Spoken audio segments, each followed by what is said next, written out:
So, I was a child, maybe around 9 or 8, and I was ready to go to prison. I mean, school. Now, I had around 50 cents for a bag of chips. Not like today, where a bag of chips is 79 cents thanks to inflation or something. Now, me and my brothers had a Dollar Tree in front of the school, and we would buy things from there, like a ice cream, or a bag of chips, or Godzilla. So, I was bored and decided to put a quarter on my tongue. Now, why did I do that? I don't know, I was an idiot. Now I liked the taste of the quarter and left it on my tongue until I accidentally swallowed it and it got stuck in my throat and my mom saw what happened. I remember being so afraid I would choke on the quarter, but it was stuck vertically so I could read. My mom sent my brothers off to school themselves and called an ambulance for me. She tried to reach it to my mouth to get the quarter, but it was impossible.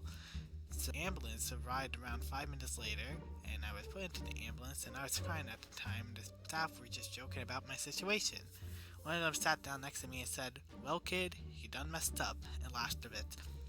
And to be honest, I was crying about how they were laughing at me, then at the quarter in my throat. Okay, no, I was definitely crying about the quarter, but I was like bruh in that moment. So we arrived at the hospital, and seeing I was mostly fine, the hospital staff to put me to sit upright in a chair until they figured how to get the quarter out of me. I vomited. I vomited a few times into a bucket, and I remember my mom saying, "Don't throw up." Yeah, as if I could control it. "You shall not vomit." Eventually, the quarter came loose and fell through my throat, and I was put into a hospital bed and I was told I was going to stay there for 2 days. All I can remember was the following. I woke up with ice cream in my tray, and the next day I wanted more ice cream, but I got this garbage food, so I didn't eat it. Then I was placed in a room to play with toys, which was a bit weird because all the other people in the room were babies and parents, and I was a fully grown kid. Then my mom wanted to go home and come back tomorrow, but I begged her to stay and she stayed on the stool and slept. Sorry, Mom. Eventually, I was sent home with instructions to just come in occasionally. Somehow, my teacher found out about the story and just told me the next day, "Well, look on the bright side. You have that 25 cents technically." Well, technically correct she was. I remember telling my classmates what happened, and for some reason, a girl told me, "Yeah, but it's nothing compared to my brother who was hit by a car and had to stay in the hospital for a week." Is this a competition to see who could stay in the hospital the longest or get injured the most? Like, it didn't even happen to her, but she mentioned it anyways, and I was just like, bruh. I continued with life until a couple of weeks later, where I just started vomiting hardcore, like 10 times in 1 hour. It was because the quarter was moving through my body and my body was trying to get rid of it. I wasn't allowed to eat anything or drink anything other than crackers and waters.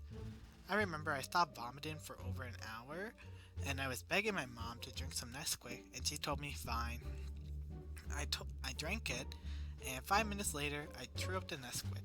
It was a unique color of vomit because it was pink, and it looked really weird, but we're not going to get into details with it.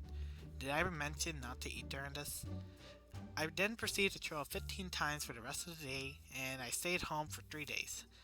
I occasionally went to the hospital and got x-rays, and literally on the second to last visit, they told me if I don't pass this quarter naturally, I was going to get surgery. Now, I didn't want surgery. The thought of someone cutting open your skin terrified me, so I was praying that the quarter would come out naturally. Now, it's important to mention at this time, the quarter was stuck in me for 3 months, and I was brought back a week later to determine if I still needed surgery. And then they said the magic words, "The quarter's gone, you pass it naturally." I was so relieved and I punched the doctor in the face and I was free from the quarter curse. So, what's the moral, you may ask? Is don't be an idiot and put a piece of metal on your mouth and play with it on your tongue.